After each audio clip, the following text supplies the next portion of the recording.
on this computer. Ok.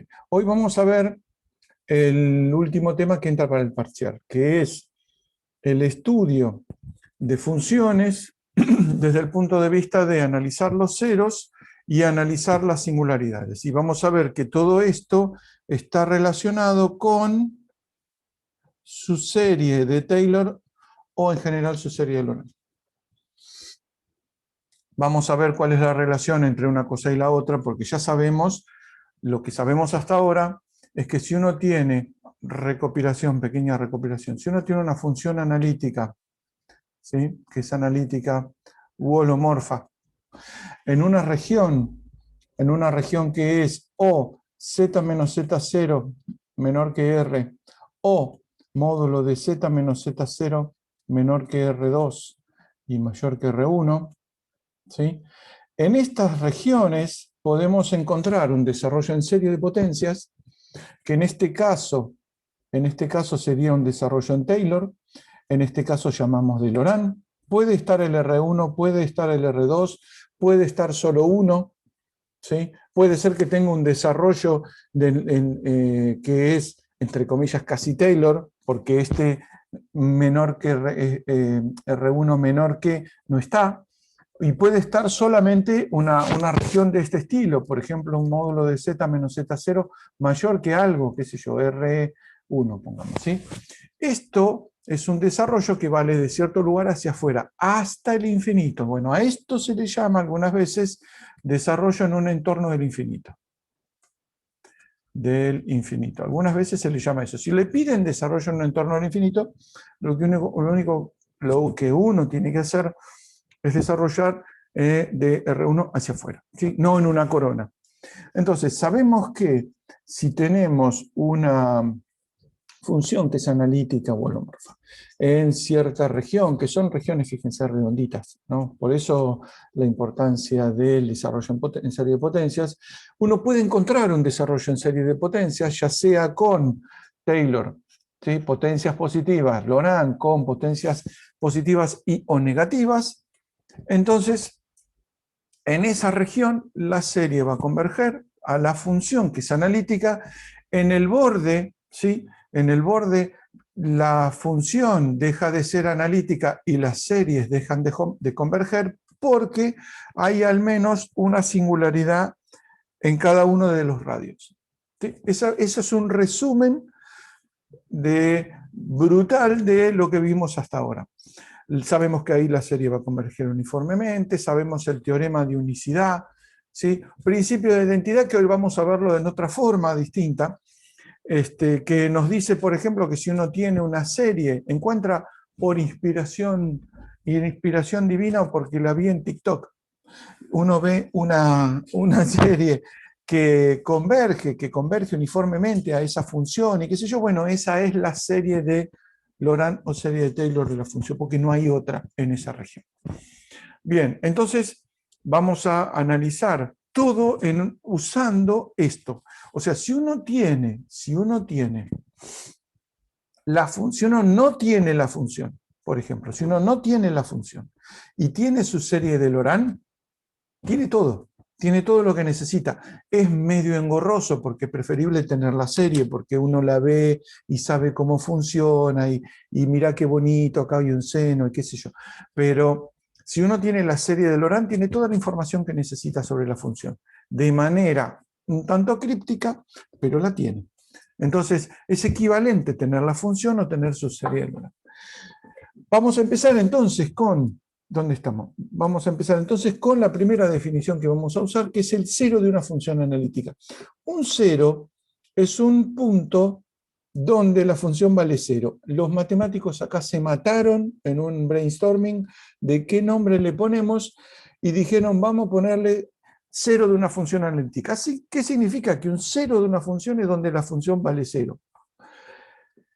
El cero puede ser de orden 1, por ejemplo, no sé, z es una función que en z igual a 0 vale 0. ¿Sí? Z cuadrado es una función que en z igual a 0 vale 0, pero ustedes saben que el 0 de z y el 0 de z cuadrado son distintos. ¿En qué? En el orden de ese cero. Entonces, vamos a definir un cero de orden K a el cero de una función que cumple con estas condiciones. La función vale 0, la derivada vale 0 y así hasta la derivada K menos 1. Recuerden que el 0 es de orden K. Todas esas derivadas valen 0 y la primera que vale distinto de 0 es la derivada de orden K. ¿Sí? Entonces, esto sería un 0 de orden 1, esto sería un 0 de orden 2 y así. ¿Sí? Por ejemplo, seno de z tiene un 0 de orden 1 en z igual a 0, o en z igual a kpi, si quieren. Esto tiene un 0 de orden 1. 1 menos z menos c a la z tiene un 0 que podemos hacer la cuenta, pero vamos a ver lo siguiente. Por ejemplo, g de z en z igual a 0, ¿sí? Que es lo que estoy analizando.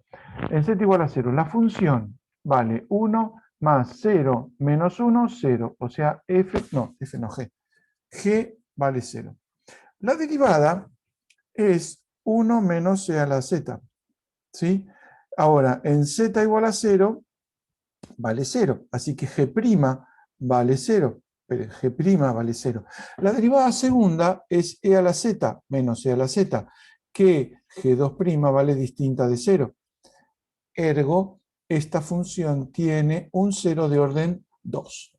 Vamos a ver que hay otras formas de analizarlo, no a lo bruto derivando, y que van a ser más manejables y vamos a empezar a entender cómo funcionan las series analizando este tipo de cosas. Los ceros, y vamos a ver dentro de un rato las singularidades. Esto, por ejemplo, h de z. H de z, ¿qué 0 de qué orden tiene? Y veamos, en z igual a 0, otra vez. En z igual a 0, tenemos coseno de 0 vale 1, 1 menos 1, 0, así que h vale 0. La derivada es el seno, bueno, menos el seno de z, menos, menos, más me quedan, más seno de z, o sea, h' igual a 0. La derivada segunda es coseno de z, que esta vale distinta de 0. Otra vez, este tiene un 0 de orden 2. Y así funciona. La definición del 0 es que es más 0, como decía un profesor de exactas, Juan, es más 0 si se anula más veces. Y más veces significa la función, la derivada, bla, bla, bla. Bueno, esto tiene una relación directa con su serie de Laurent. Serie de, me sale Fourier, serie de Taylor. ¿Sí? Esto tiene una relación directa con la serie de Taylor. La demostración que está acá es la estándar, porque, fíjense, la serie de Taylor se escribe de esta manera, o sea, como la función más la derivada en z0, ¿no? La función en z0 más la derivada en z0 por z menos z0, más la derivada segunda, más la derivada tercera, bla, bla, bla, bla, bla. Si tiene un 0 de orden k, la definición de 0 de orden k, qué quilombo, voy a limpiar un poco. La definición de 0 de orden k está acá. Todas las derivadas valen 0 hasta que la de orden k es distinta de 0. Vengo acá, serie de Taylor, y ven que cada término va con una potencia de z. La de orden k, que es la primera que vale distinta de 0, ¿sí? Porque es un 0 de orden k, es la que está acompañada por z menos z0 a la k. Así que la función tiene esta pinta. ¿Sí? Tiene esta pinta. ¿Qué significa? Que fíjense que esto que está acá, es la serie de Taylor donde le volé los primeros k menos 1 términos. Donde le volé los primeros k términos. ¿Sí? Porque empezaba en 0. Y entonces, ¿qué puedo hacer? Puedo sacar factor común z menos z0 a la k, porque fíjense que esto empieza, esto que está acá, tengo la derivada késima, ¿sí? Por z menos z0 a la k, más la derivada k más unésima por z menos z0 a la k más 1, y así para adelante. Saco factor común z menos z0 a la k, y lo que me queda es esto que está acá, que es el resto, ¿sí? Que en z igual a z0 vale distinto de 0. Y aparte, fíjense que lo que me queda es esto, la derivada késima, lo escribo más arriba, ¿no? La derivada késima ¿sí? En Z0 sobre K factorial más, acá recuerden, saqué un Z menos Z0 a la K de factor común, ¿no? Estoy analizando este renglón. ¿Sí? Y esto me queda más la derivada K más 1, ¿sí? En Z0 sobre K más 1 factorial por Z menos Z0, me sobró un Z menos Z0, más b. A todo esto, voy a pasar a negro, vale distinto de 0 en Z igual a Z0. ¿Por qué? Porque todos estos son igual a 0, pero este es distinto de 0, por hipótesis. Porque dije que tenía un 0 de orden K, entonces la derivada de orden K era distinta de 0. Y esto, aparte, es una función que está desarrollada en una serie de potencias. Porque tiene una forma, entre comillas, extraña, pero esto es una serie de potencias. Una serie de potencias que ¿dónde converge? En el mismo lugar que convergía la función original. Porque lo que hice fue, si quieren, sacarle una parte. Y ese tiene el mismo radio de convergencia, la misma región de convergencia. Entonces, esto es una función que es analítica porque la acabo de desarrollar en serie de potencias y que la llamo G de Z, creo, que la llamo G de Z y que G de Z0, ¿sí? Es distinta de 0. ¿Qué me dice este teoremita pequeño?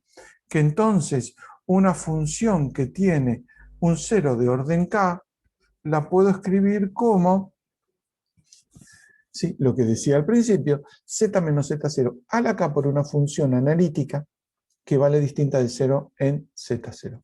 Es fantástico porque eso me permite analizar fácilmente esta propiedad, que me dice que si una función es analítica, ¿sí? En cierto entorno, en cierta región, y tiene un 0 en Z0, hay todo un entorno alrededor de Z0 en el cual la función no vuelve a anularse.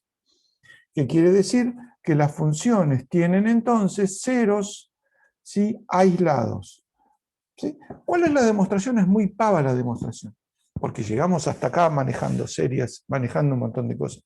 Lo que dice la definición es, si yo puedo escribir f de z como, como z menos z0 a la k, tengo un 0 de orden k, por g de z, y esto vale en un entorno de z0, en algún z menos z0 menor que r, yo sé que esta función se anula, f de z se anula, porque se anula z menos z0, porque g de z0 es distinta de 0. Entonces, si g de z0 es distinta de 0, y como esta función se anula solamente en z0, hay un entorno, ¿sí?, alrededor de z0, en el cual esto no vuelve a anularse nunca más, porque se anula solamente en z0. Hay todo un entorno en que g de z es distinta de 0 para todo z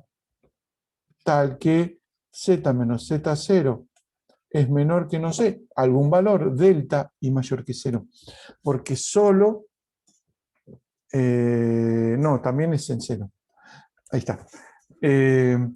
Como g de z es una función analítica que vale distinta de 0 en z0, existe todo un entorno en el cual la función g de z sigue siendo distinta de 0. ¿Por qué? Porque es continua.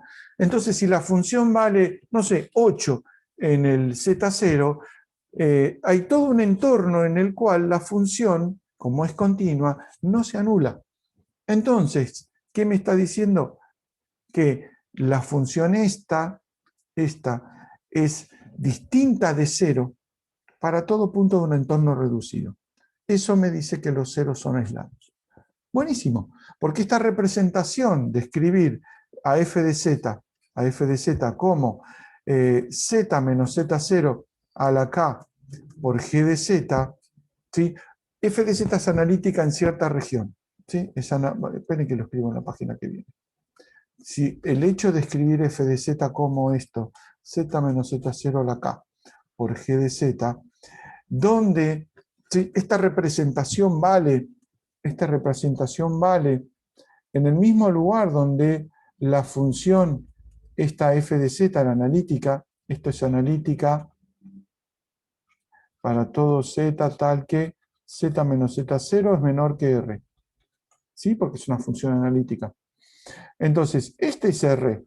Entonces, esta representación vale en esta misma región. Pero, ¿qué pasa?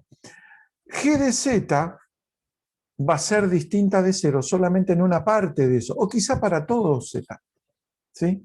Pero entonces va a haber una segunda región, una región muy probablemente más chica, que sea esta, ¿sí? Delta, el delta este que encontramos recién, ¿sí? ¿A dónde está este delta que encontramos recién? En el cual la función f de z no se anula. Entonces, toda esta región, la función f de z solo se anuló en z0 y no en ningún otro punto. Quizá acá, justo en el borde, digamos justo acá, g de z1, digamos, es igual a 0, pero ese es otro problema. ¿Sí? Yo lo que sé es que existe todo un entorno alrededor de z0 en el cual es distinto de 0. Lo que me permite escribir la función, no, pero acá este me sirve, la función f de z como esto, ¿sí? Al menos para un entorno de z0. ¿Para qué me sirve esto? Ya vamos a ver para qué me sirve. ¿Sí? ¿Qué es lo que pasa? Esto es una versión, ¿sí? Es otra versión del principio de identidad, un poco distinta. Esta es más parecida a la que mostró Nelly en la práctica. Esta es más parecida. Hay varias versiones. Por ejemplo, esta forma se llama principio de la unicidad interior para el Markushevich, por ejemplo. Lo que dice es que, ¿sí? A diferencia de lo que pasaba antes, si tengo, fíjense, es analítica en todo punto de un entorno, ¿sí? Z menos Z, cero menos delta. Eso no me dice nada. Si este segmento, si el segmento S, ¿sí? S, incluye a Z0 donde la función vale 0, y f de z vale igual a 0 para todo punto de ese segmento, ¿sí? O sea, f de z0 vale 0, y aparte hay un segmentito, no tiene que ser muy grande, tiene que ser chiquito, no me importa, en el cual la función vale 0, ¿sí? Fíjense que entonces no la puedo desarrollar en serie como hice antes, porque antes tenía que una función, si tenía un 0 y era una función que no era idénticamente nula, lo que tenía era que un g de z, ¿sí? Tenía un g de z analítica, ¿sí? Y distinta de 0. O sea, si tengo una función con un 0 de orden k, ¿sí? Lo que tengo es que la función vale 0 en ese punto y no en cualquier otro punto, lo dije mal, vale 0 en z0 y distinta de 0 en cualquier punto de un entorno de z0. Tengo que encontrar cuál es el entorno. Pero si eso no pasa, es la demostración de esto, si eso no pasa, porque fíjense que al tener este z0 y un segmento, no existe un entorno para el cual la función es distinta de 0. Entonces esta función no tiene un 0 de orden k. ¿Sí? Porque si tuviera un 0 de orden k, habría un entorno alrededor del z0, que es este que está acá, para el cual la función sería distinta de 0. Como eso no pasa, entonces no tiene un 0 de orden k. ¿De qué tipo es el 0? Y mira, el 0 es mucho más grave porque ni siquiera puedo encontrar un orden para ese 0. ¿Y eso qué significa? Que todos los términos de la serie son 0. Entonces, lo que dice este teorema, que es un teorema súper fuerte, la demostración es más o menos lo que dije yo, un poco más elegante, pero más o menos lo que digo yo, es, si no puedo encontrar que tiene un orden K, porque un orden K implica que es distinta de 0 en todo punto de un entorno, bueno, salvo Z0, si no puedo encontrar eso, entonces es que no encuentro un orden de 0. Puedo, a ver, un 0 de orden 5, no funciona, 6, no funciona, y así lleno todos los órdenes. Y sigue no funcionando, quiere decir que la función es 0, es idénticamente nula. Y fíjense que lo fuerte que es esto, porque me está diciendo que con un segmentito ¿dónde está? Lo había aclarado, ¿no lo había aclarado acá? Bueno, que si uno está en una región donde adentro de un segmento la función vale 0, es 0, no solamente en el segmento, sino en toda la región. Es muy fuerte. De hecho, esta forma es la que se puede usar para demostrar que dos funciones son iguales si coinciden en un segmento. Es lo mismo, porque si dos funciones coinciden en un segmento, hago la diferencia. Entonces la diferencia es 0 en ese segmento, con lo cual es 0 para todo punto. O sea, las funciones son iguales para todo punto.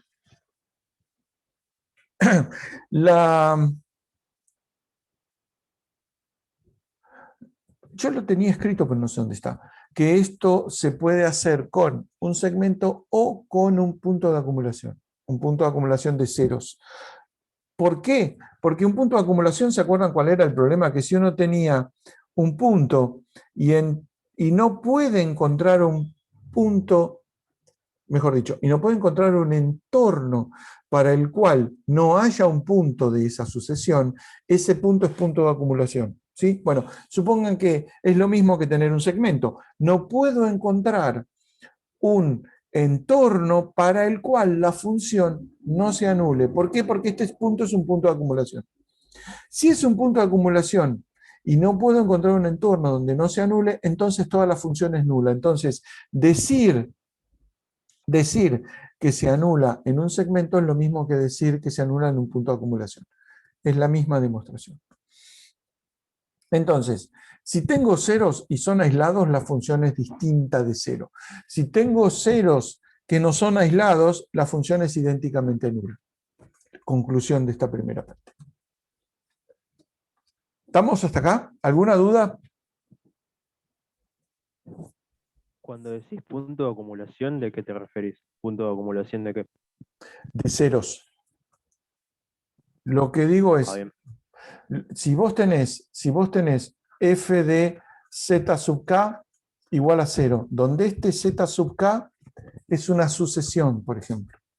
Límite de z sub k, no, de z sub k no, de n, de k, mejor dicho, de k tendiendo a infinito, de z sub k igual a, no sé, z0. Z0 es un punto de acumulación de la sucesión z sub k, ¿no? Porque cada vez que cuanto más aumente el k, el z sub k va a estar más cerca de z0, ¿no? Entonces Z0 es punto de acumulación de la sucesión z sub k. Entonces, esto significa que es la definición de sucesión. Para todo k mayor que 0, bueno, existe para todo epsilon. Al final lo escribí todo al revés. Para todo epsilon mayor que 0, existe k, que depende de epsilon, ¿sí? Tal que z sub k menos z0 es menor que epsilon para todo k mayor que k de epsilon. ¿Sí? Esto significa que estoy tan cerca como quiera del z0. Siempre hay un punto z sub k más cerca que epsilon de z0. Eso es un punto de acumulación. Es la definición de sucesión. Entonces, estos puntos, esta función se anula, ¿sí? en un conjunto de puntos que tiene un punto de acumulación en z sub 0. Lo de punto de acumulación algunas veces los confundo a ustedes, porque ustedes piensen al revés. Si yo tengo un punto z0, ¿sí? y este punto de z0 no es punto de acumulación, ¿Qué significa? No es punto de acumulación de un conjunto, es respecto a un conjunto, ¿no? Quiere decir que si no es punto de acumulación, puedo encontrar un entorno de valor, no sé, epsilon, tal que dentro de ese círculo no hay otro punto. Pero si sí es punto de acumulación, no importa qué valor de epsilon tome, siempre hay al menos un punto de esa sucesión. Esa es la definición de punto de acumulación. Es como denso, ¿sí? Si uno mira el punto Z0, hay infinitos puntos de la sucesión ahí adentro. Es como denso respecto de eso. ¿Estamos? ¿Quedó más claro? Sí, es como lo que pasa con los ceros del seno hiperbólico, por ejemplo, ¿no? Lo que pasa con los ceros del seno hiperbólico. ¿Por qué el cero hiperbólico no tiene punto de Claro, que son de la acumulación? pinta 1/npi, si no me equivoco. No, son NPI, KPI. Los que son puntos de acumulación, y ahora vamos a ver cosas parecidas a esta, lo que es tipo punto de acumulación de cero son estos, ponerle seno hiperbólico de 1 sobre z. Cuando z Ah, 1 tiende a sobre z. 0, ¿sí? Cuando z tiende a 0, los puntos se van amontonando hacia el 0. ¿No? Eso, lo mismo que los del seno de z, ¿no? Seno de 1 sobre z, también, cuando z tiende a 0, los ceros de estos son 1 sobre npi. Cuando n aumenta, se van acercando al 0. Entonces, el 0 es un punto de acumulación de ceros del seno de z. ¿Sí? O del seno hiperbólico, se comportan igual. Eso lo vamos a ver dentro de un rato. ¿Qué es lo que pasa cuando tengo cosas como estas? ¿Qué tipo de...? Porque si uno hace esto, por ejemplo, 1 sobre, ahí empezamos a tener problemas. ¿Por qué tenemos problemas? Porque vamos a sacar esto, ¿no? Esta parte de acá. 1 sobre seno hiperbólico de 1 sobre z se empieza a anular el denominador en un punto de acumulación, con lo cual empieza a tener singularidades con punto de acumulación. Ahí se me empieza a complicar todo. Ahí se me empieza a complicar todo. ¿Más claro? ¿Quedó más claro? Lo opuesto, va más o menos lo opuesto a un cero de una función analítica, o lo complementario a un cero de una función analítica, es lo que finalmente podemos definir que es Katso es una singularidad. Sabemos que una singularidad aislada, estamos hablando, ¿no? Una singularidad aislada es un punto donde la función no es holomorfa, pero es holomorfa en todo punto de un entorno reducido. ¿Sí? Es un punto singular. ¿Sí? Es un punto que, para justo ese punto, la función no es holomorfa y sí lo es para cualquier punto de un entorno. Bueno, salvo ese. Resulta, fíjense, existen tres tipos de, ¿sí?, singularidades aisladas, estamos hablando. Existen tres puntos, mejor dicho, tres tipos de singularidad. Y solamente tres. Y vamos a ver dentro de un rato cuál es la relación con la serie de Laurent de esta cosa. Primero, si tengo una función que tiene una singularidad en un punto, pero el límite de esa función existe y es igual a un número, es lo que se llama evitable. Caso típico que ustedes ya conocen, seno de z sobre z. F de z igual a seno de z sobre z, ustedes saben ya desde que eran muy pequeños y ni viajaban solos en colectivo. Entonces, esto cuando tiende a 0, tiende a 1. ¿Sí? En un rato vamos a ver que toda esa porquería que vieron de la pendiente, de la recta, todo eso se resuelve mucho más fácil con series. Pero bueno, la cuestión es que ¿por qué es una singularidad? ¿Por qué para nosotros es una singularidad? ¿Y por qué no puedo poner z igual a 0 ahí en la función? No puedo, porque no existe, me queda 0 sobre 0. No puedo hacer la cuenta, ni si lo meto si pongo seno de 0 dividido 0, ¿cuánto da? Y qué sé yo, depende de un montón de cosas. Por eso es una singularidad. Pero como tiene límite, es lo que llamamos evitable. Por ejemplo, ¿qué significa evitable? Recuerdan que si tenían este problema con esta función, lo que podían hacer era redefinir la función en el 0 como 1, entonces les quedaba una función re bonita, seno de z sobre z para cualquier z salvo el 0, y en 0, 1. Entonces, evitable porque me evito los problemas definiendo en un punto. Por ejemplo, para Don Markushevich, esto no es una singularidad. Esto es casi un accidente gramatical. No es una singularidad, porque él tiene otra definición de singularidad. Para nosotros decimos que es evitable. Estas son las más aburridas. Hay un segundo tipo de singularidad, que es cuando la función en z0, que es la singularidad, tomo el límite y me da infinito. Ustedes saben que en análisis 3, por eso recalco, ahora vayan y vean la segunda clase o tercera clase, cuando veíamos límites con infinito, yo les dije, tengan en cuenta esto cuando vayamos a ver singularidades, que no tenemos el problema que había en análisis n con n menor que 3, de que si por la derecha, por la izquierda, más infinito, menos infinito. Si una cosa diverge, da infinito. Por ejemplo, voy a pasar al negro, azul lavable. F de z, qué sé yo, igual a 1 sobre z menos 3i. Esto cuando z tiende a 3i, no es que no existe este límite. ¿Sí? En análisis 2, este límite no existiría, porque depende si voy por la bueno, el 3i no. Depende si voy por la derecha, a la izquierda, y esas cosas que ya no existen más para nosotros. Para eso definimos el punto del infinito. Este límite es infinito. ¿Sí? Bueno, esto es lo que se llama un polo. Si el límite de la función cuando z tiende a z0 es infinito, se llama polo. Hay un caso, que es el peor, que es cuando el límite no existe.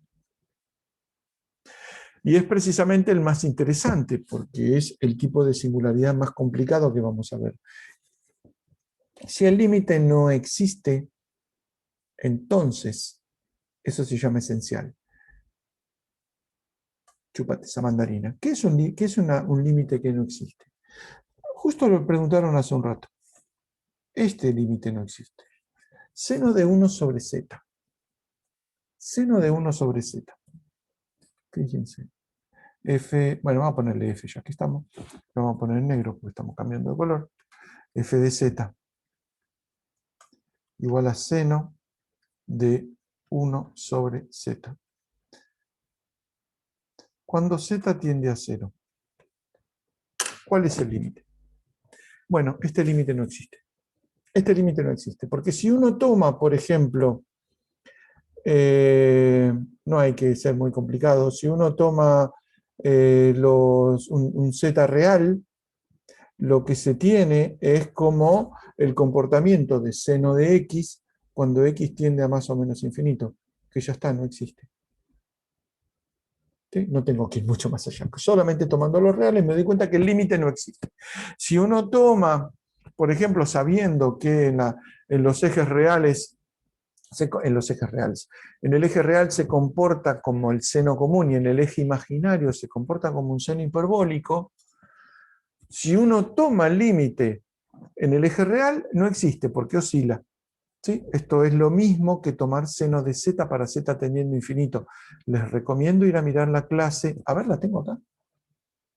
La tengo acá. Clase 4. ¿Cuál es esta clase 4? ¿Qué es esta clase 4? La derivada, no. ¿Ahora dónde estaba? Clase. Ahora perdí el otro archivo. Esta. Opening board. A ver dónde me queda. Suerte que estas cosas guardan, porque si no yo perdería todas las cosas que hago. ¿Dónde estamos? Bueno, recuerdan, ¿no? Recuerdan, yo estoy suponiendo que se lo acuerdan, que esto, el límite para z tendiendo a 0 de, por ejemplo, seno de 1 sobre z es igual al límite para w tendiendo a infinito del seno de w. ¿Sí? Esto era el teorema que vimos en la clase 2 o 3 de este curso. ¿Se lo acuerdan, no? Estoy suponiendo que se lo acuerdan. No vale dormir la siesta en la clase.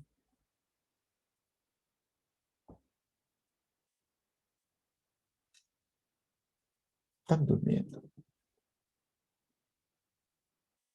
Que era más fácil calcular un límite que el otro. Exactamente, sí, sí. Digan la verdad, se despertaron, ¿no? O están viendo la clase de la otra, ¿cómo se llama? De Lore. Está. Bueno, entonces, el límite este no existe. No existe. ¿Sí? Que no es lo mismo que de infinito. Bien, entonces recapitulamos. Una singularidad evitable, el límite da una constante.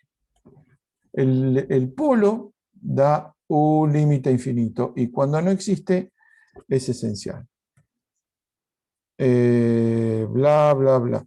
¿Qué dice singular? Bueno, acá no estamos tratando con cortes de rama porque ahí tenemos singularidades que no son aisladas y lo de Markushevich no me dice nada. Vamos a ver. El más rico de los tres, coseno de... Sí, también. Coseno de 1 sobre z también. Coseno de 1 sobre z, por ejemplo. Coseno de 1 sobre z. Cuando z tiende a 0. ¿Sí? Es lo mismo que coseno de z cuando z tiende a infinito. Teorema de esa clase. ¿Sí? Estos dos son iguales. Y el coseno de z ustedes saben que no tiene límite. ¿Sí? Pasa lo mismo, por ejemplo, con e a la 1 sobre z. E a la 1 sobre z cuando z tiende a 0. Porque esto es igual a e a la z cuando z tiende a infinito.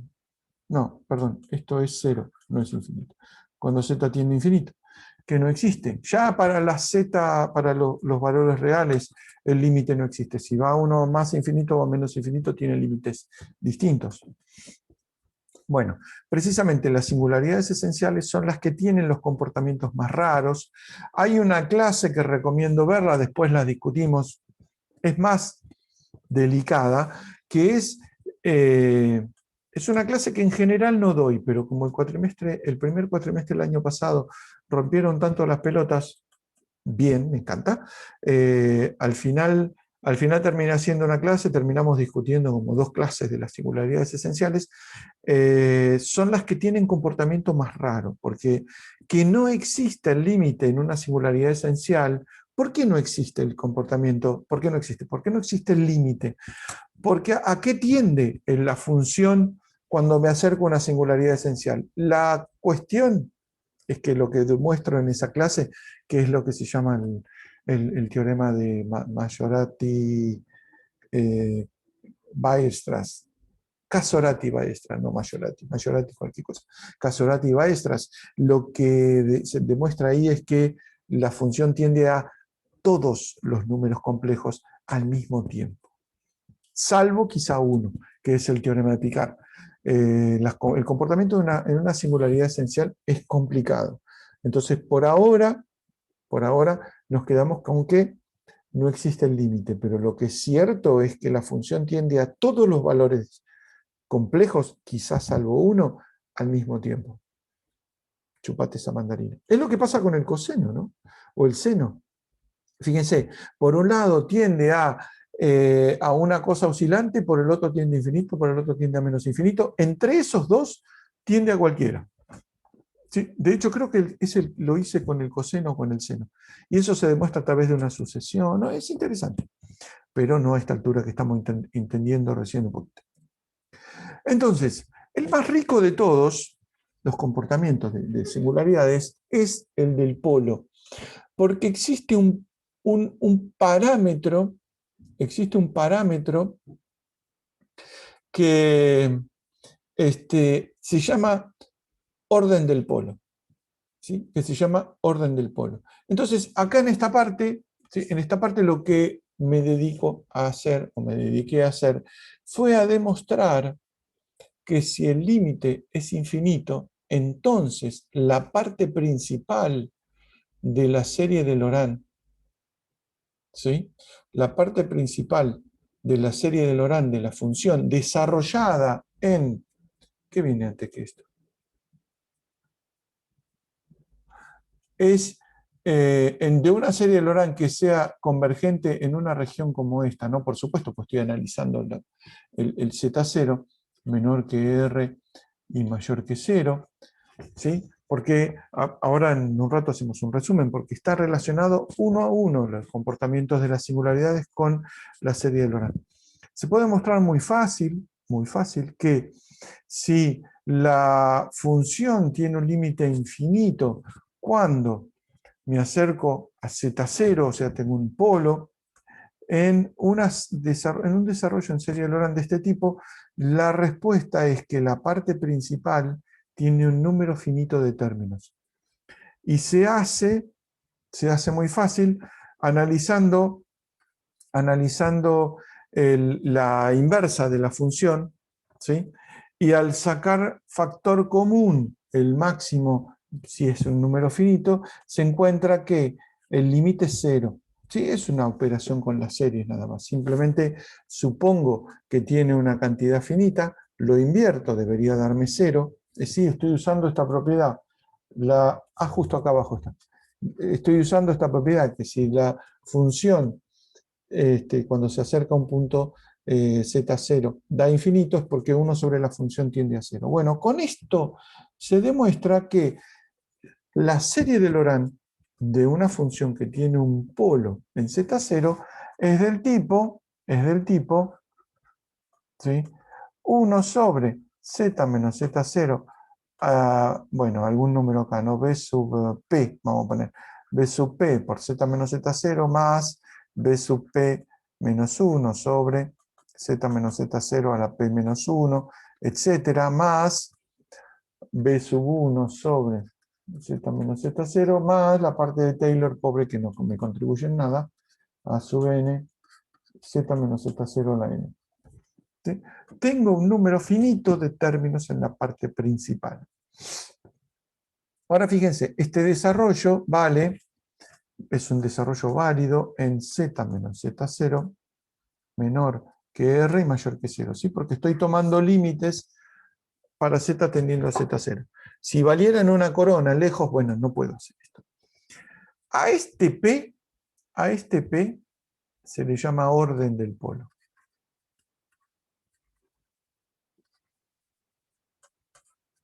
Es el número máximo, ¿sí?, de potencias negativas, o sea, como entero sería el valor mínimo, del valor máximo de potencia negativa, ¿sí?, de la parte principal. ¿Sí? Si uno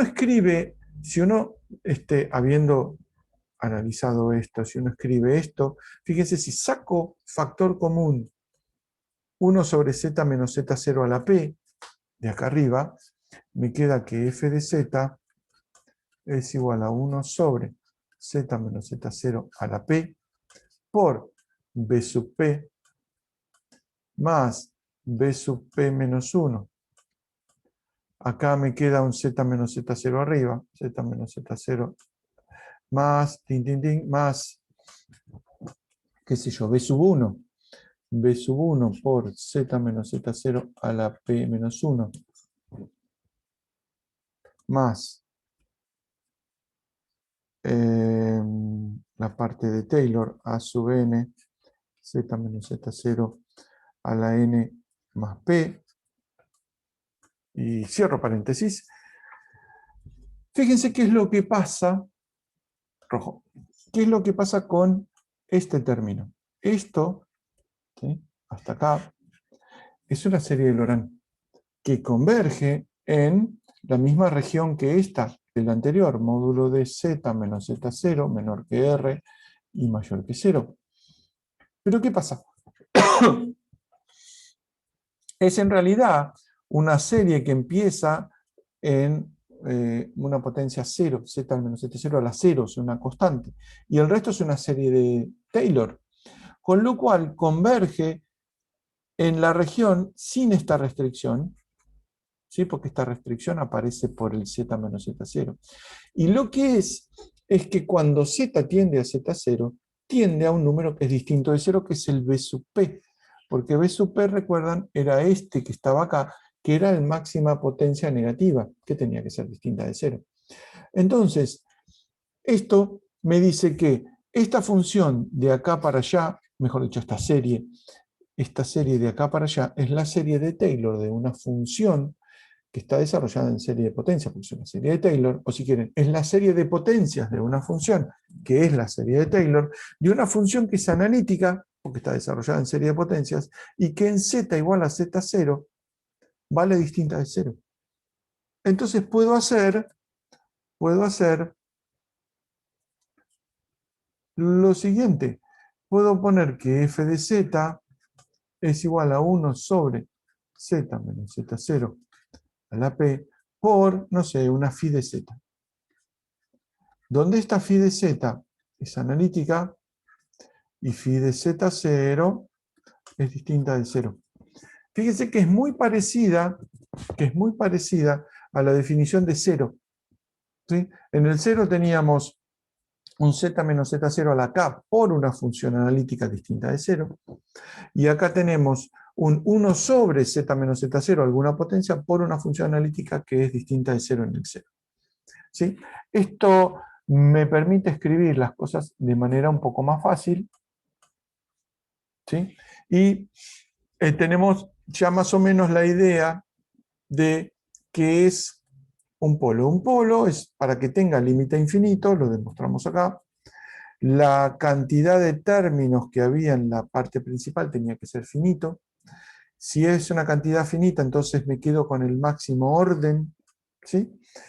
Que lo saco factor común, que es todo este pelote que está acá, le saco factor común, que está acá, que está acá, y de acá para allá me queda una función analítica. O sea, la puedo escribir como 1 sobre z menos z0 a ese máximo, que es el orden del polo, dijimos, por una función analítica. Entonces ya entendemos bastante cosas, bastante. Entonces, fíjense que entonces puedo escribir una función, puedo escribir una función que tiene un polo de esta manera, ¿no? F de z igual a phi de z sobre z menos z0 a la p. P orden del polo. P orden del polo. ¿Sí? ¿Vamos bien hasta acá? Ahora, si yo tengo la serie de Laurent, pude hacer esto. ¿Sí? Pude mostrar que para que tenga un límite infinito en Z0, tenía que haber un orden máximo del polo. Si uno no tiene la serie de Laurent, ¿cómo se da cuenta si una función tiene un polo? Y bueno, usa esta propiedad, pero al revés. Si esta función f de z la puedo escribir como phi sobre z menos z0 a la p, quiere decir que el límite de z menos z0 a la p por phi de z sobre z menos z0 a la p, que esto, si quieren, no lo sé, ¿sí? Esto es distinto de 0 y es un número complejo, ¿sí? Es distinto vamos a poner así. Esto es un b sub p. ¿Sí? Ese es el resultado que está escrito acá, que es una especie de dar vuelta al resultado anterior. ¿Sí? Entonces, si tengo una función que sospecho que tiene un polo, ¿por qué sospecho que tiene un polo? O mejor dicho, ¿por qué sé que tiene un polo? Porque tomo el límite y me da infinito. Si hago bien las cuentas, el límite me da infinito. Bueno, entonces existe un P, que yo no lo sé todavía, porque no tengo su serie de Laurent, tal que z menos z0 a la p por f me da, anoten esto, lo vemos ahora, distinto de 0 y distinto de infinito. ¿Por qué distinto de 0 y distinto de infinito? Supongamos que tenemos que el límite, para z tendiendo a z0 de f de z es igual a infinito. Esto me dice que hay un polo. ¿Sí? Que hay un polo. Entonces empiezo a probar. En realidad no empiezo a probar. Ya cuando hagan 2 o 3 ejercicios no van a probar, van a saber cuál es el orden. Si tiene un polo, yo sé que esto entonces se escribe de la siguiente manera. B sub P sobre Z menos Z0 a la P más la parte de Taylor, ¿sí? A sub n por Z menos Z0 a la n. Aclaro, antes de que surja la duda, de que no es necesario que todos estos términos intermedios estén.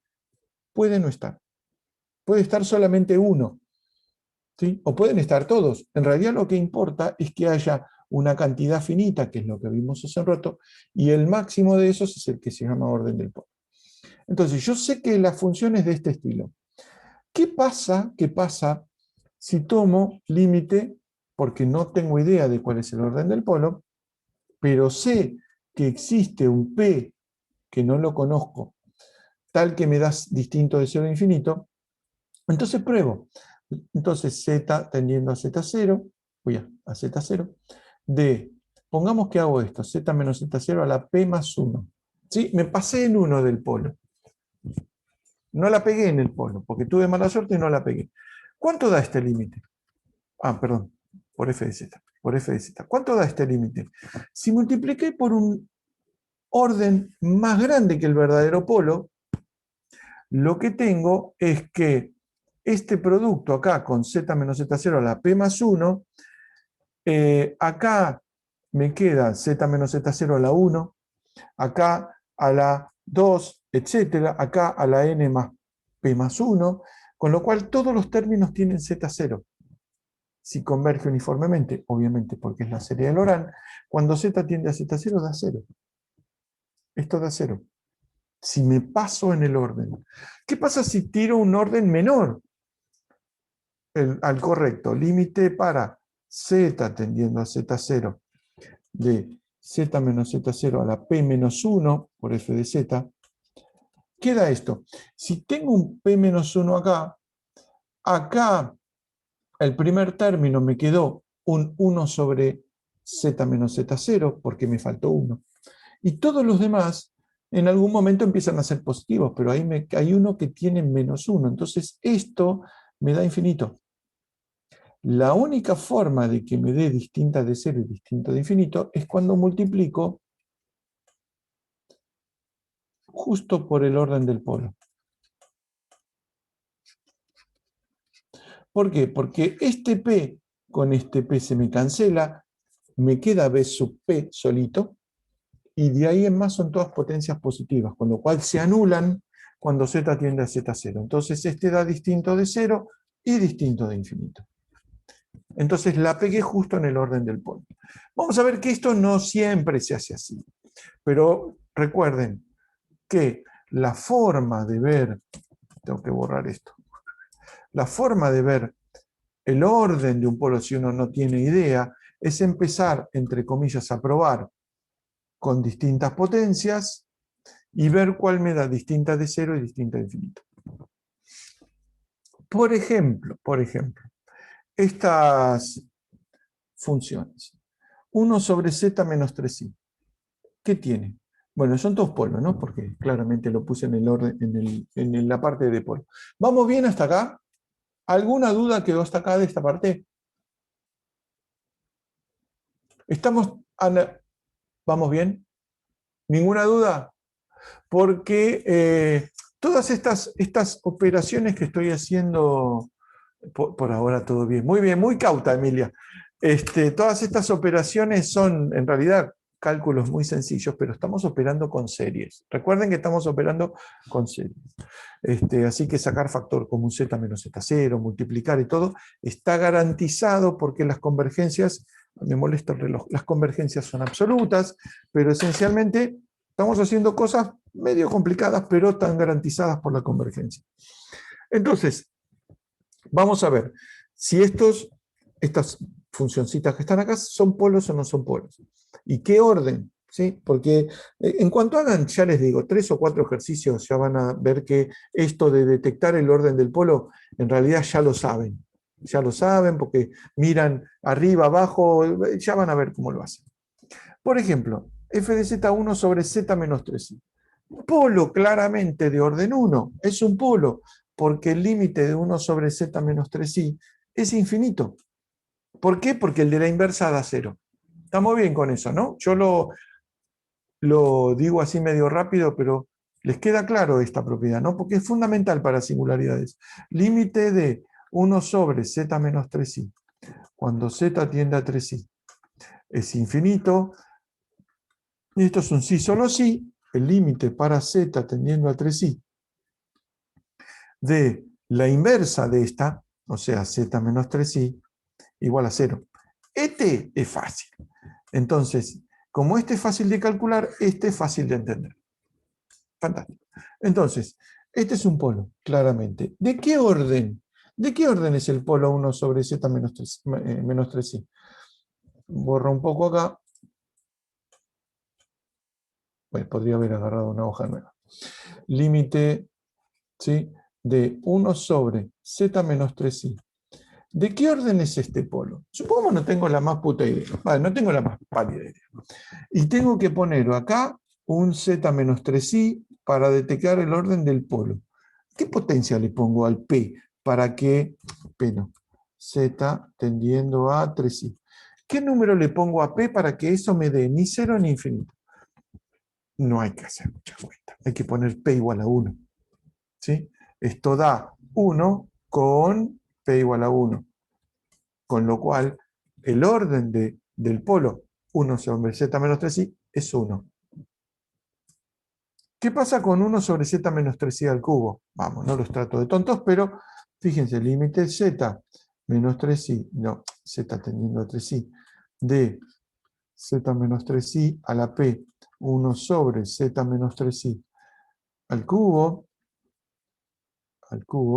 claramente p tiene que ser 3 para que esto dé distinto de 0 y de infinito. Si agarro p igual a 4, me da 0. P igual a 2 me da infinito, con lo cual esto da 1 con P igual a 3. No tiene mucho secreto. Hasta que empezamos con cosas como esta. Seno de z sobre z es evitable, no me interesa. Seno de z sobre z cubo. ¿Qué orden de polo tiene? Esto lo vamos a ver en un rato. Seno de z sobre z cubo. Seno de z sobre z cubo. ¿Qué esperan?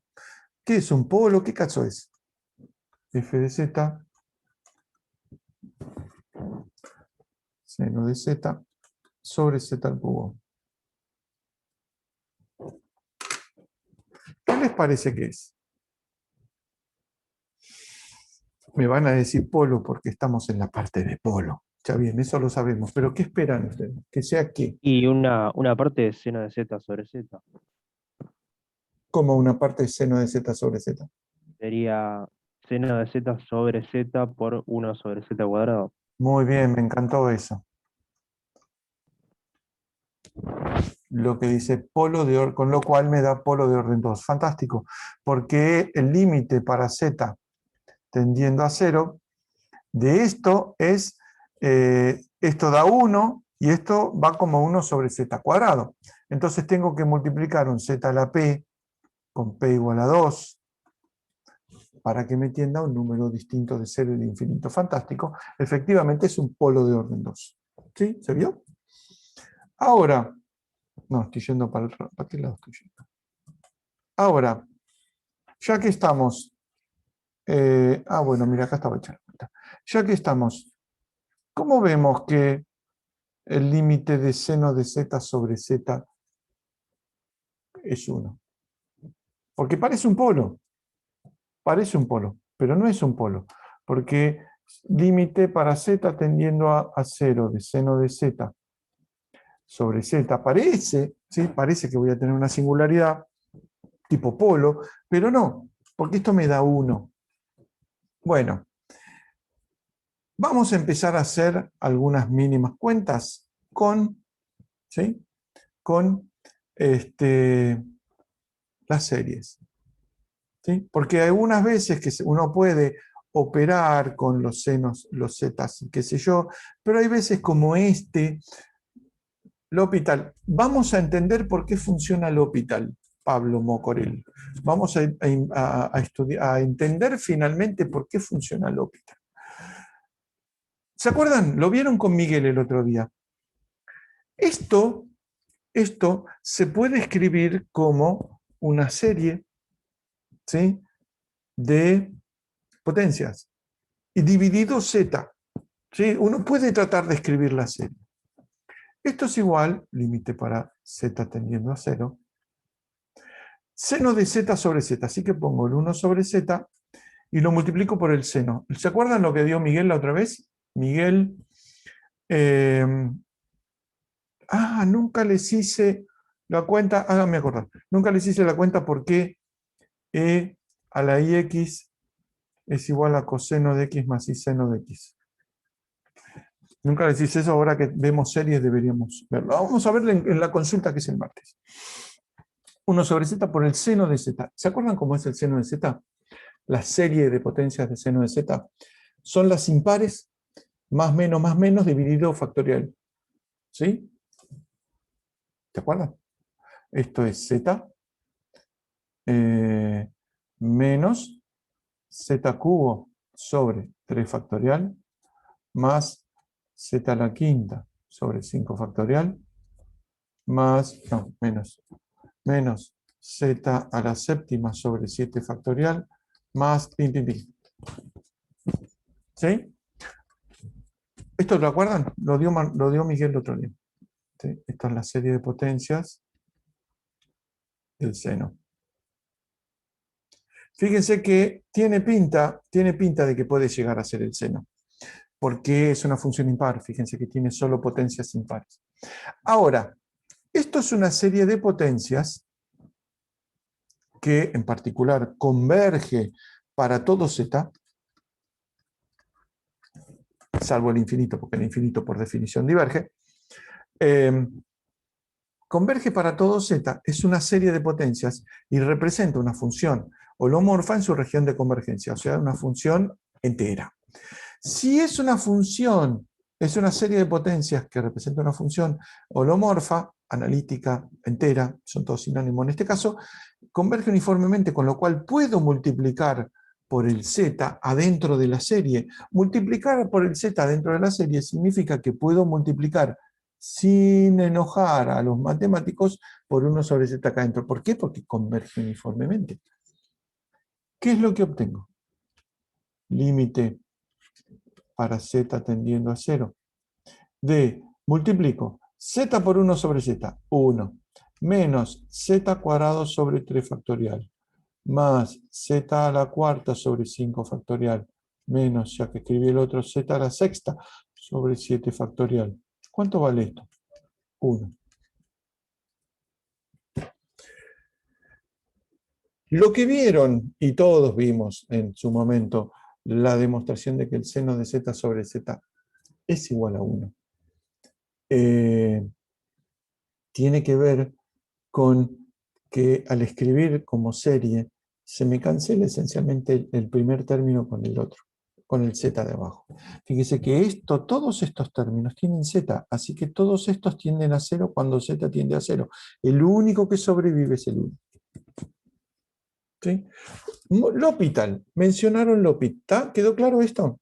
Odien a los que les enseñaron el otro método que ni me lo acuerdo, pero esto con serie funciona perfecto. L'Hopital, mencionaron L'Hopital.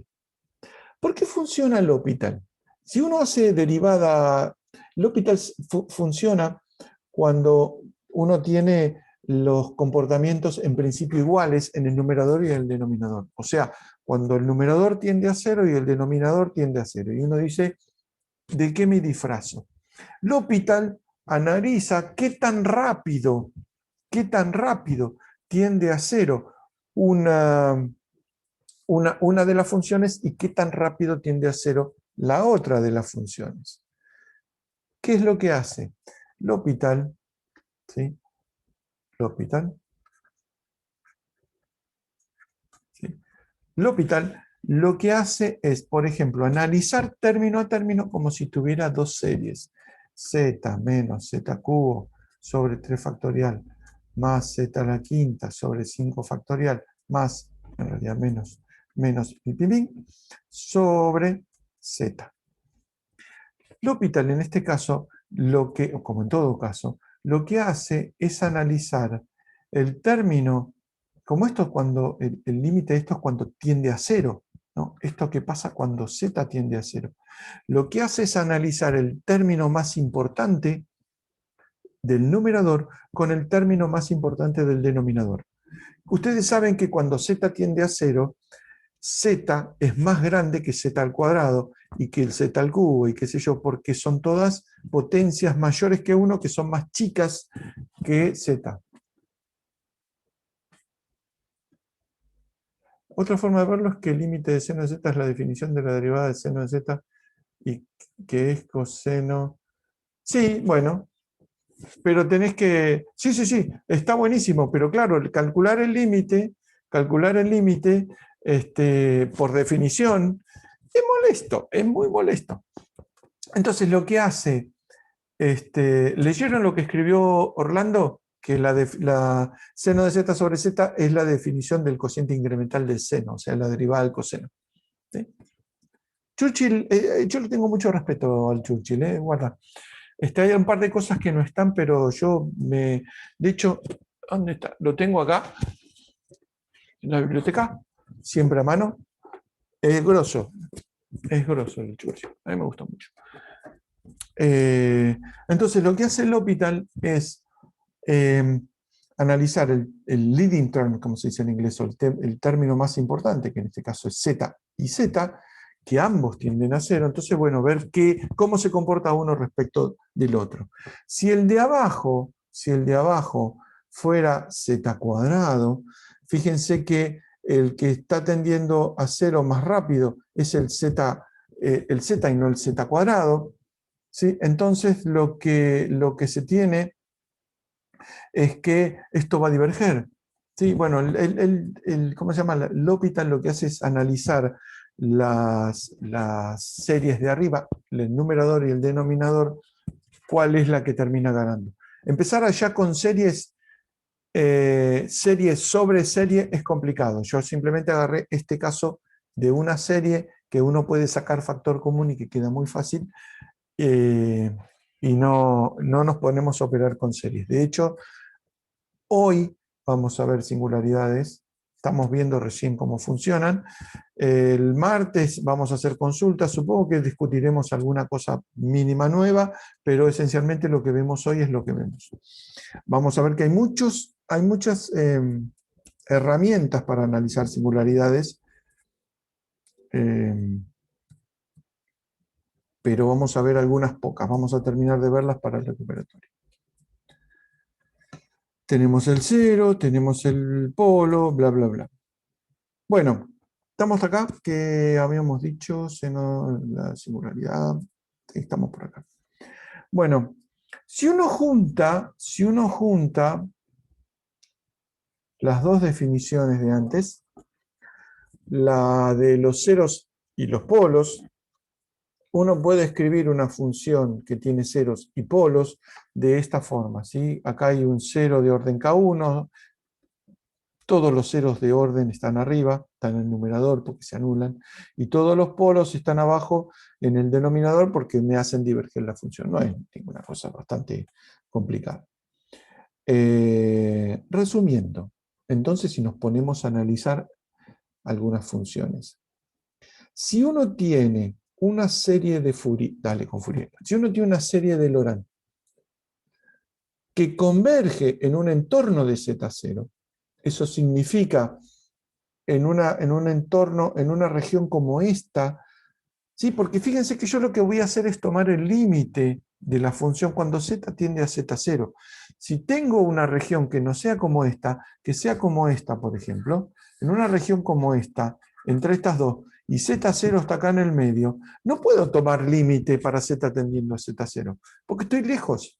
Entonces necesito una región que sea del tipo bueno, que sea del tipo así, que le falte el Z0, pero que tenga todo punto de un entorno. Eso es fundamental.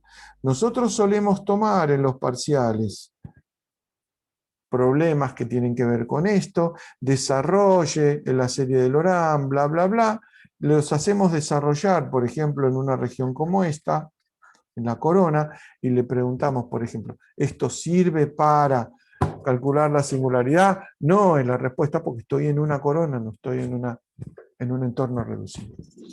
En la región correcta, entonces, la parte principal es la que controla lo que hace la función. Yo se los había adelantado la vez pasada. Si una función tiene una singularidad evitable, quiere decir que no hay ninguna potencia negativa, porque si no daría infinito. No se cancelan dos potencias negativas. O sea, no hay forma que esto, z menos z0 más b2 sobre z menos z0 al cuadrado, no hay ninguna combinación b1 y b2 que haga que esos dos términos se anulen cuando z tiende a z0, porque uno diverge de manera distinta que el otro. Entonces, para que esto no diverja, lo que no tenemos que tener es parte principal. Entonces, si una función no diverge, tiende a un número cualquiera, 2, 1, 4, 0 incluso, esto me dice que no puede haber parte principal si tiene una singularidad evitable. Si tiene un polo, tiene una cantidad finita de términos, lo que vimos hace un rato. Y el máximo valor de la potencia negativa es el orden del polo. Y si tiene infinitos términos negativos, tiene una singularidad esencial. Sí, solo sí. Si tiene una singularidad esencial, entonces tiene una parte principal con infinitos términos. ¿Sí? Entonces, ¿por qué no puede valer la ecuación 18 en una corona? ¿Qué ecuación 18? Sí, sí, sí. Lo que no te sirve,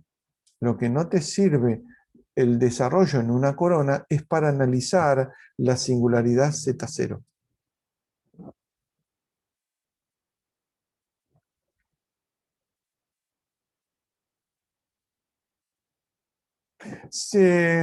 ¿No? Yo no puedo analizar la singularidad en Z0 con un desarrollo en serie que no vale en un entorno de Z0. ¿Se ve? Porque yo lo que tengo que hacer es ver qué es lo que hace la función. ¿Eso es porque no hay parte principal? No, no, no, no. Imagínate que tenés este desarrollo. F de z igual a, no sé, una cosa cualquiera. Agarro un término positivo y uno negativo. 2z menos 3 más 3z menos 3 al cuadrado. Supongamos que esta es el desarrollo en serie de Laurent de cierta función. Bueno, cierta función fz. Pero que este desarrollo, es falso lo que voy a escribir, pero este desarrollo vale en módulo de z menos 3 menor que 5 y mayor que 2. ¿Sí? Entonces, vengo acá, hago así, el 3, acá está la parte de adentro y acá está la parte de afuera. ¿Sí? Entonces es válido en esta corona. Ahora, con este desarrollo en serie de Laurent, ¿sí? ¿Puedo analizar la singularidad de z igual a 3?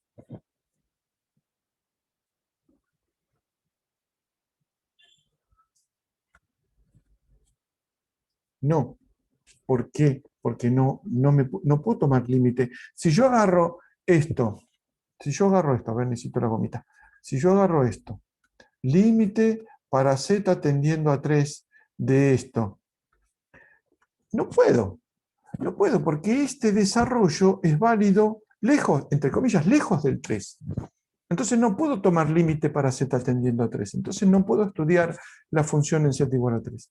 Para que pueda estudiarlo, necesito que el desarrollo no sea así, sino que sea así.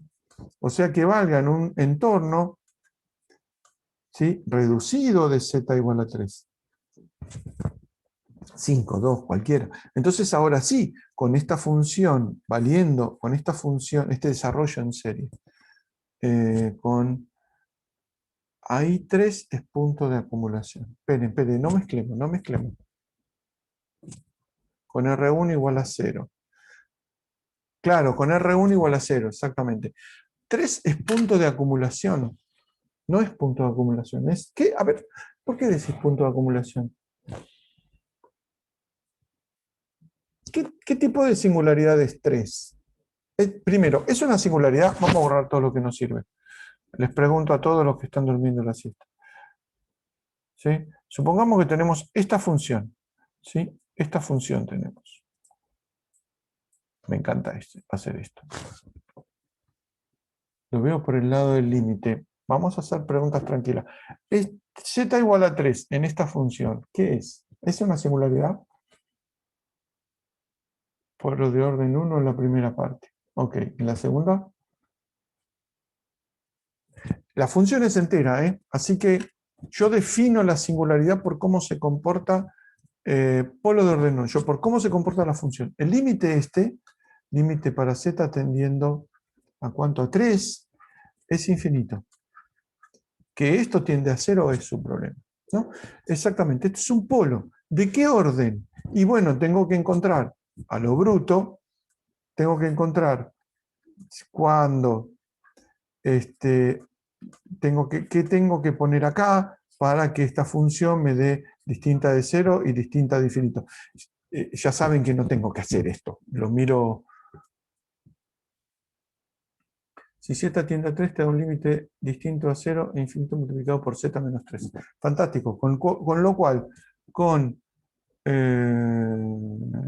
P igual a 1, ya está, me dio 2, que es distinto de 0 a infinito. Entonces es un polo simple. 3z igual a 3 es un polo simple.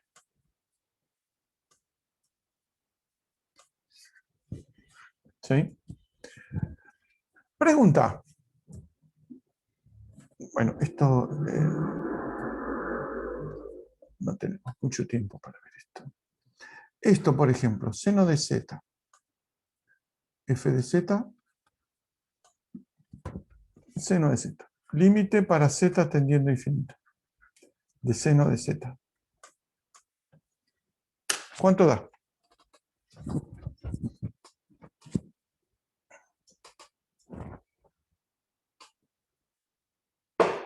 No existe. Exactamente. Entonces,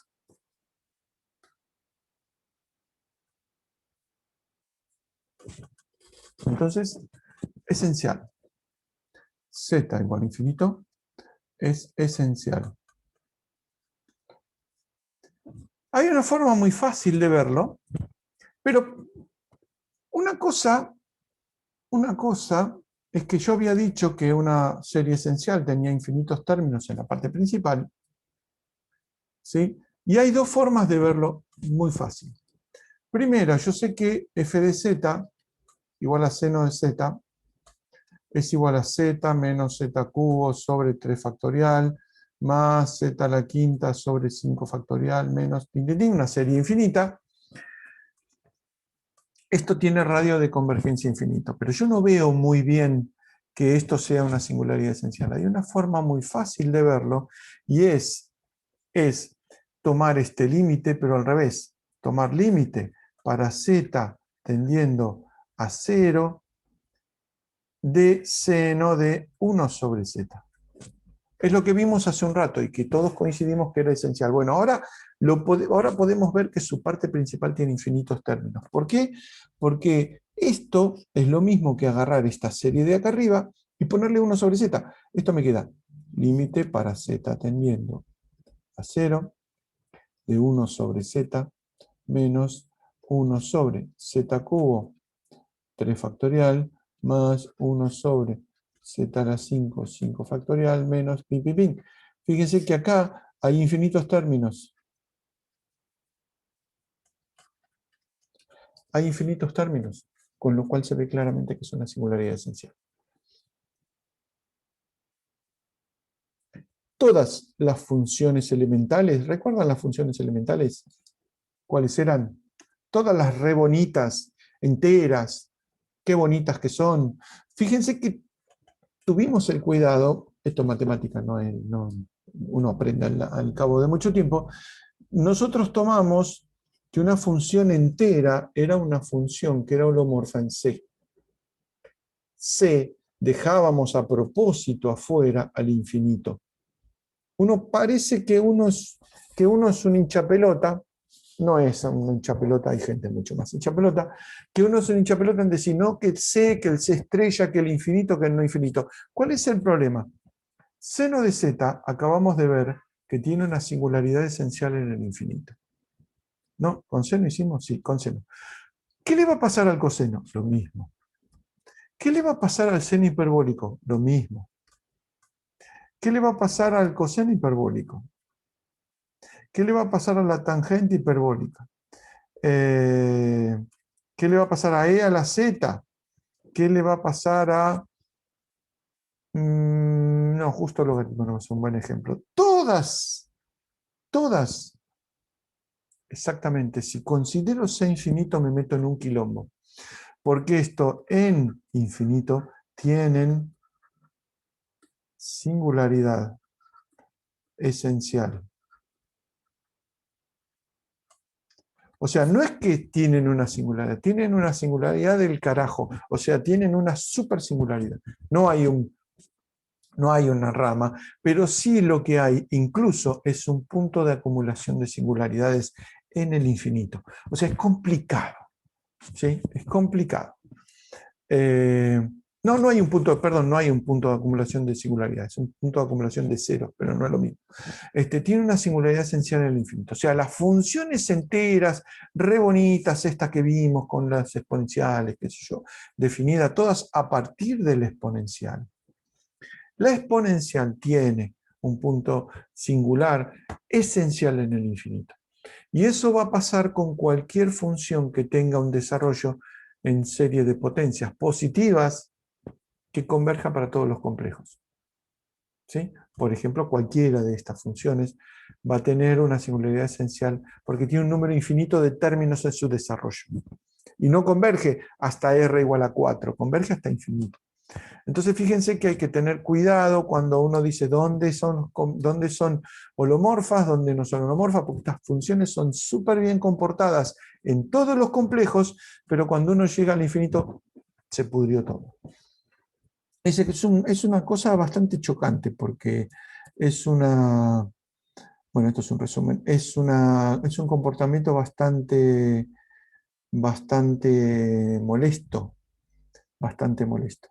Entonces vamos a analizar algunas funciones. Si nos queda un rato, podemos analizar algunas funciones. Esto lo había puesto en su momento como un ejercicio para el hogar. Una, ¿cómo se llama? Tarea para el hogar, había dado en su momento. Si uno tiene un polo de orden K, ¿cómo harían para obtener todos los B sub K? B sub 1, B sub 2, hasta el B sub K. ¿Cómo harían para obtenerlo? Piénsenlo, es interesante. Esto nos va a servir sobre todo cuando tengamos que encontrar el B sub 1, que va a ser importante para nosotros, porque es el que nos va a definir un concepto que todavía no vimos, y que tenemos que ver. ¿Residuos vemos hoy? Hoy vimos residuos. ¿Qué dice el cronograma? ¿Alguien tiene el cronograma a mano?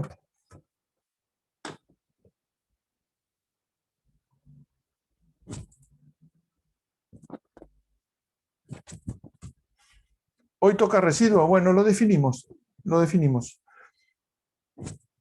Creo que en la clase 16 y 17. Definimos residuo. Fíjense, mira, ya lo definimos. ¿Vamos bien hasta acá? ¿Vamos bien hasta acá? Ahora tiene todo esto, hay un montón de información, hay un montonazo de información.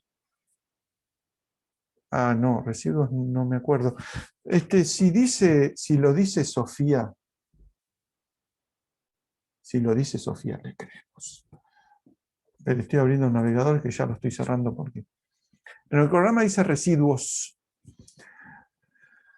Vamos a leer la clase de residuos. Es una definición muy pavo lo de residuos, es muy pavo. El teorema de los residuos, esto es una formalización que por ahora no me preocupa. Dale, no tengo todo el día.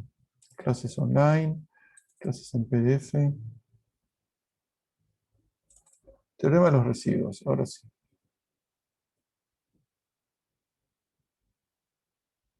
Acá. Opening board. Teorema de los residuos. Sí, los residuos. El teorema de los residuos es algo que así en lo abstracto, digamos, no lo usamos mucho. Lo usamos principalmente para algunos resultados y para calcular integrales reales, que ahí sí se pone interesante. Es una especie de formalización. Suerte que me acordé de esto. Uy, ya, miren, no lo hice en LaTeX esto. Es una formalización de algo que ya conocemos, que es la fórmula integral. La fórmula no, el teorema de Cauchy de simplemente conexos. ¿Qué dice? ¿Qué es un residuo? No me digan basura que se llevan los camioneros. ¿Qué se colgó? ¿Se colgó todo? Oh, ahí empezamos con que se colgó. Ustedes me siguen escuchando, ¿no? Sí, porque sigo compartiendo todo. ¿Me siguen escuchando? Sí, sí. Sí, sí, se Fantástico. escucha. Fantástico. Porque hace varias veces que no me aparecía, varias clases que no me aparecía este cartel de usted ha sido deslogueado. Bueno, ¿qué es un residuo? Es una pavada un residuo. Ustedes saben, ya a esta altura deberían saber, que si uno tiene una curva C, ¿sí? Orientada positivamente, bla, bla, bla, y tienen una función f que es holomorfa en su interior, la integral de f es igual a 0 sobre la curva C, si es holomorfa. Si no da 0, si esto es distinto de 0, es porque hay un lugar donde la función no es holomorfa. ¿Sí? Ojo, f holomorfa implica la integral sobre C igual a 0. ¿Sí? La integral sobre C distinta de 0 implica f no holomorfa. Recuerden que el sí solo sí es si uno pone para toda curva, que era el teorema de Morera. Entonces, si la función es distinta de 0, es porque en algún lugar la función no es holomorfa. ¿Cómo formalizo eso? Supongamos que logro poner acá adentro solamente un punto donde la función no es holomorfa, un solito punto, entonces la integral no va a ser 0, va a ser distinta de 0, y a eso voy a llamar residuo. ¿Sí? Entonces, el residuo va a ser el valor de la integral, ¿sí? A lo largo de una curva dentro de la cual hay solamente un punto singular. ¿Sí? Es una definición bastante particular.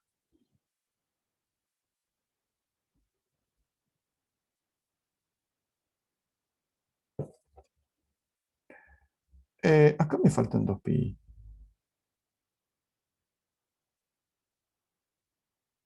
Acá me falta un 2pi en la definición.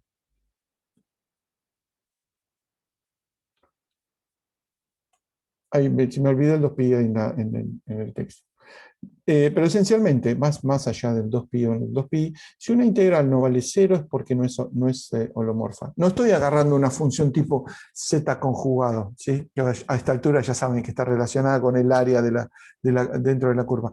No agarro una función z conjugado, agarro una función que es holomorfa en todo punto, salvo en uno, que tiene un punto singular. Bueno, entonces, la integral en esa curva está relacionado 2pi, 2pi. 2pi. ¿Sí? De hecho, ¿sí?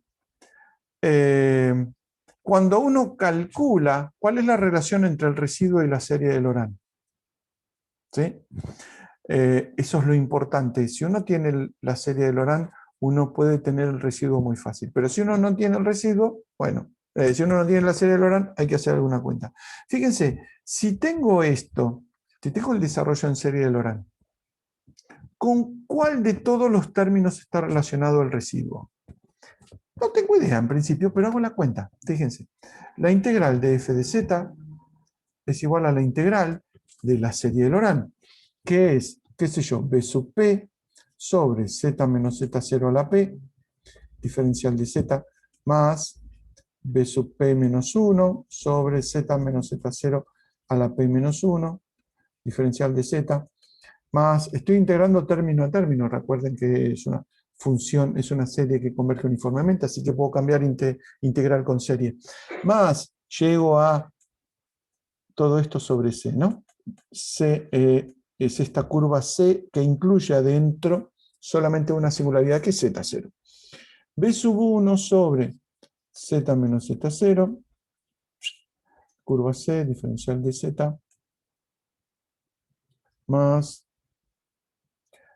toda la parte de Taylor que la pongo en el mismo lugar, porque ya sabemos que va a dar 0. A sub n, Z menos Z0 a la n. ¿Cuál de todas estas sobrevive? A ver, o no sobrevive ninguna. Si no sobrevive ninguna, estamos en un problema. Una al menos tiene que sobrevivir. La de B1, exactamente. ¿Por qué? Esta no sobrevive porque es la derivada P-1 de una constante, 0. Esta tampoco.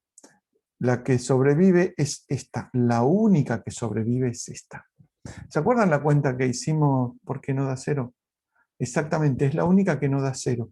Porque esto es b sub 1, que la saco de la integral, y la integral de 1 sobre z menos z0. ¿Se acuerdan cuando hicimos, les dije, esta cuenta es súper importante y que de ahí sacamos el teorema de Cauchy, la fórmula integral de Cauchy, la fórmula integral de Cauchy generalizada? Bueno, ahora nos sirve para definir el residuo, que era esta cuenta muy pava, que era la integral sobre el módulo de z, creo que ρ puse, de z a la n diferencial de z para todo n,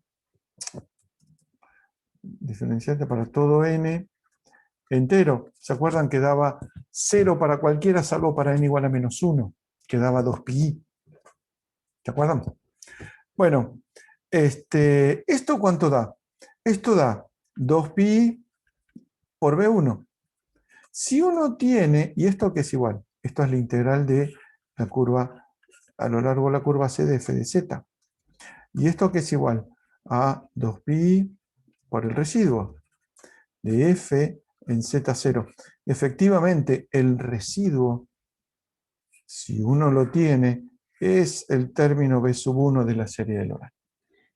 Entonces, si uno tiene la serie de Laurent, desarrollada, por supuesto, en el lugar correcto, es poner el dedo, buscar el b sub 1 y decir, este es el residuo. ¿Por qué? Pues estoy usando la definición. La definición es esta. Por eso me acordé de que faltaba el 2pi, porque era el b sub 1. La integral de la función a lo largo de una curva va a dar distinta de 0 si la función no es holomorfa en un punto. Si yo elijo esa curva C de forma tal que haya solo un punto, bueno, a eso se lo llama residuo, la integral de la función, ¿sí? Mejor dicho, al 2pi por la integral de la función. Y eso está relacionado con todo esto no interviene porque da 0, de todos estos se me van todos y me queda entonces que el residuo es igual al término b sub 1, ¿sí? Del desarrollo en serie de Laurent. ¿Estamos todos de acuerdo hasta acá? ¿Estamos todos de acuerdo? ¿Los otros términos se anulan por la cuenta esa que hicimos? Claro. Por ejemplo, qué sé yo, b sub 2 sobre z menos z0 al cuadrado, diferencial de z, donde esta curva C incluye al z0, es 0 porque es la derivada de b sub 2, que es una constante. Es la cuenta que hicimos. Fíjense todo el jugo que le sacamos, unas cuentas de mierda, unas cuentas simples. ¿Se entendió esto? Profe, la derivada de esos dos porque lo estás viendo como, o sea, estarías aplicando como el teorema de Cauchy, La la fórmula fórmula integral de integral, Cauchy, donde la función esta es entre comillas la f de z, ¿no? De Cauchy. constante B2, Claro, constante f de B2. z igual B2. Ah, bien, ¿Sí? perfecto. ¿Estamos con esto? Estamos con esto, el residuo es el valor de la integral, y si uno tiene la serie de Laurent, es el b sub 1. Si uno no tiene la serie de Laurent, y arreglate para hacer la cuenta, pero si uno tiene la serie de Laurent, va con el dedito y pone b sub 1. ¿Estamos hasta acá? Porque estamos a punto de dar un salto cuántico matemático. ¿Sí? ¿Estamos? Teorema de los residuos, de Cauchy. Con todo lo anterior, el teorema de los residuos parece una pelotudez. Es súper lógico lo que voy a decir, pero con todo lo dicho parece una boludez, pero no lo es. Teorema de residuos de Cauchy. Si tenemos una curva C, ¿sí? Una curva C, y adentro de la curva C hay un montón de puntos que son puntos singulares de la función. Entonces la integral sobre C es 2 por pi por i por la suma de los residuos adentro, ¿sí? De los residuos de los que estén adentro de la curva. No estoy diciendo nada nuevo. Es la fórmula de Cauchy, no, teorema de Cauchy para dominios múltiplemente conexos. ¿Se acuerdan? Que si uno tenía curvitas alrededor curvitas, mejor dicho, adentro de la curva C, era sumar todas las integrales de las curvitas. Bueno, dentro de cada curvita está un residuo, porque dentro de cada curvita dejo solo una singularidad. Entonces, teorema de Cauchy, dominios múltiplemente conexos, llamando residuo a la integral de la función en esa curva, y bueno, tengo la definición del teorema de los residuos. Fíjense que parece una pavada, porque esto ya lo vimos. Lo que pasa es que ahora le dimos un nombre. El nombre es residuo. ¿Cómo se calcula un residuo? B sub 1 de la serie de Laurent. Y si no, hay otras formas. Ahora vamos a ver cuáles son otras formas. Pero conceptualmente el teorema de los residuos a esta altura es casi, uno piensa que ladrón Cauchy llamó teorema de los residuos algo que ya vimos. En realidad es una formalización que uno a partir de esta formalización como que le pone una etiqueta y dice esto es un residuo, esto es una curva, esto es una función. Esto ahora lo generalizo muy fácil. ¿Sí? ¿Se entendió? Es bastante lógico el teorema de los residuos. Entonces, todo el problema es no solamente desarrollar la serie de Laurent en la región correcta. ¿Para qué desarrollamos en serie de Laurent? Para ver primero qué tipo de singularidad es, y una vez que uno sabe qué tipo de singularidad es, uno puede decir algunas cosas. Por ejemplo, ¿tiene límite? ¿No tiene límite? Si uno quiere usar una integral de algo, lo que necesita es los residuos. Los residuos son los B sub 1. Entonces, teniendo el desarrollo en serie de Laurent, tenemos los residuos. Pero ¿qué pasa si uno no tiene la serie de Laurent?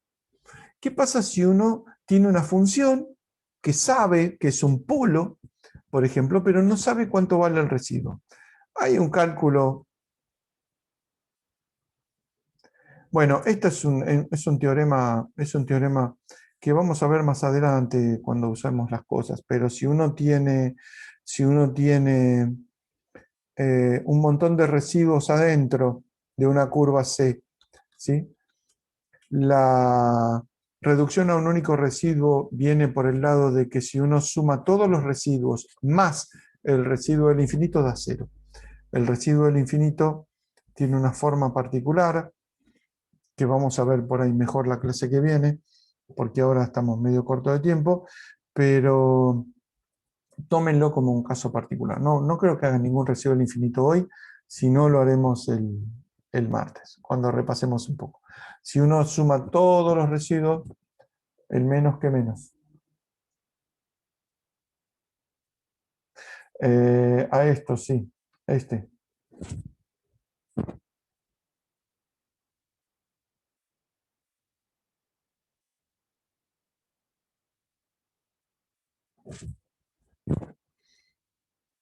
Si el residuo en el infinito lleva un menos, es cierto.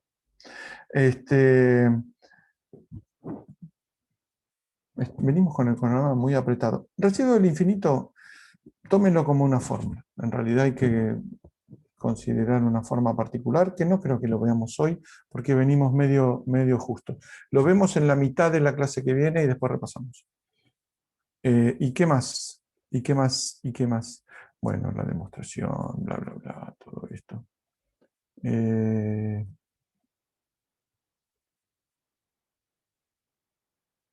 Claro, acá no tenemos el cálculo del residuo. Bueno, el infinito lo dejamos para adelante. ¿Cómo se calcula un residuo? No creo que lleguemos a calcularlo. ¿Cómo se calcula un residuo?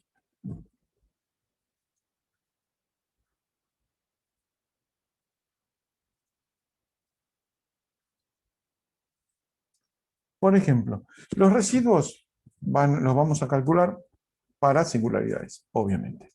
Si es una singularidad evitable, ¿cuánto vale el residuo?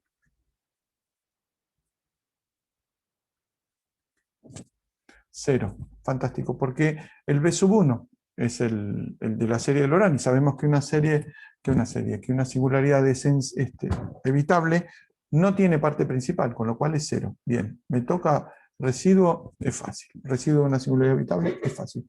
Y un polo, polo. Si tengo un polo de orden K, de orden P, en realidad, de orden P, lo que tengo es una serie de este estilo. Voy a agarrar una página nueva. Lo que tengo es una serie de este estilo. F de Z es igual a B sub P sobre Z menos Z0 a la P más B sub 1 sobre Z menos Z0 más la parte pobre de Taylor que no nos interesa.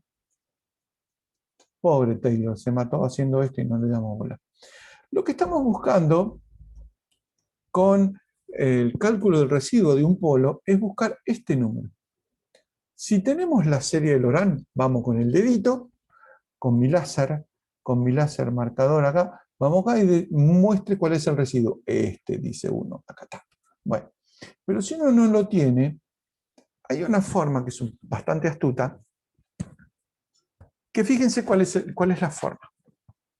Si yo multiplico por Z menos Z0 a la P, que es la forma de detectar el orden del polo, ¿sí? Z menos Z0 a la P por F de Z, lo que me queda es B sub P más B sub P menos 1 por Z menos Z0 a la 1, más B sub 1 por Z menos Z0 a la P menos 1, más la pobre parte de Taylor olvidada. ¿Sí? Yo sigo buscando este B sub 1. Sigo buscando este B sub 1. ¿Qué es lo que puedo hacer? Por eso el ejercicio que les conté, y eso es lo que me hizo acordar que teníamos que ver residuos hoy. ¿Cómo voy a buscar ese B sub 1? Si evalúo en Z igual a 0, me queda B sub P. ¿Sí? Pero si derivo una vez, encuentro, y después evalúo en Z igual a 0, si derivo, repito, ¿no? Si derivo una vez y evalúo en Z igual a 0, este se me va y me queda B sub P menos 1. Si derivo dos veces, me queda el B sub P menos 2, ¿sí? Porque los anteriores se me fueron. Entonces, para llegar al B sub 1, tengo que derivar, ¿cuántas veces? P menos 1 veces.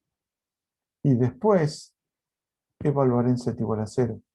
Entonces, B sub 1 va a ser límite para Z tendiendo a Z0 de Z menos Z0 a la P, que es el orden del polo, por F de Z, dividido la cantidad de veces que derive, por supuesto, que voy a tener que derivar P menos 1 veces y dividir por el P menos 1 factorial. ¿Se entendió esto?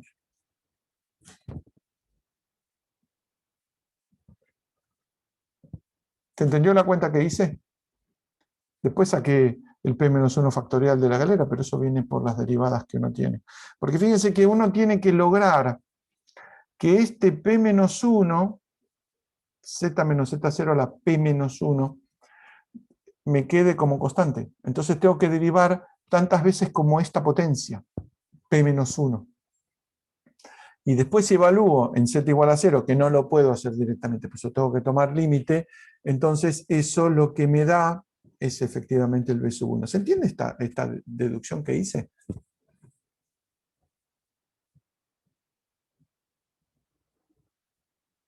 Están pensando, despiértense. ¿Se entendió?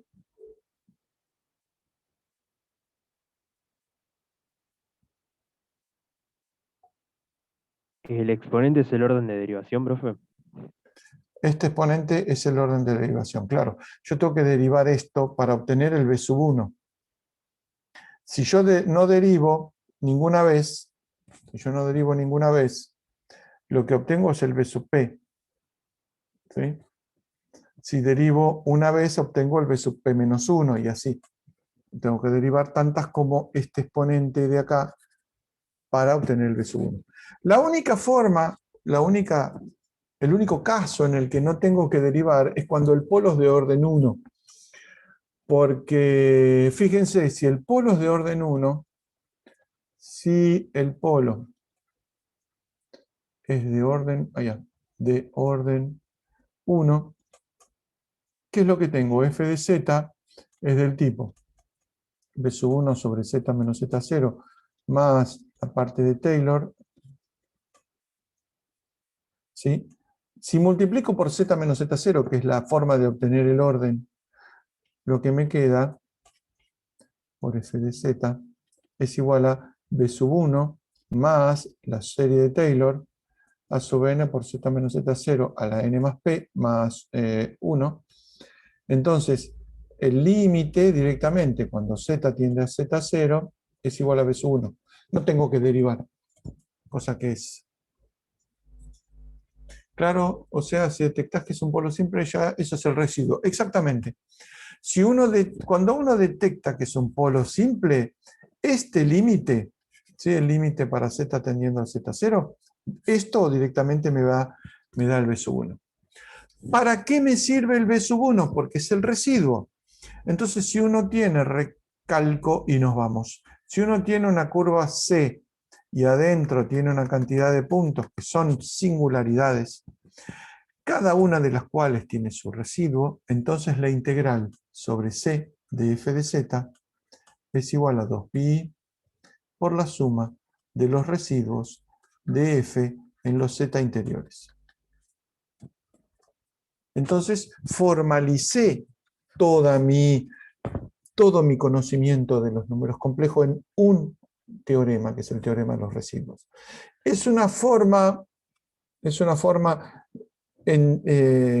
un poco estrambótica del teorema de Cauchy múltiplemente conexo, pero con esto estoy resumiendo todo. Resumo series, resumo las funciones holomorfas, resumo los teoremas de Cauchy, los teoremas integrales, fórmula integral de Cauchy. Esta relación, este teorema de los residuos, es como el destilado de toda la primera parte de la materia. Este es el último tema que entra para el parcial. Dejamos de grabar. Este es el último tema que entra para el parcial.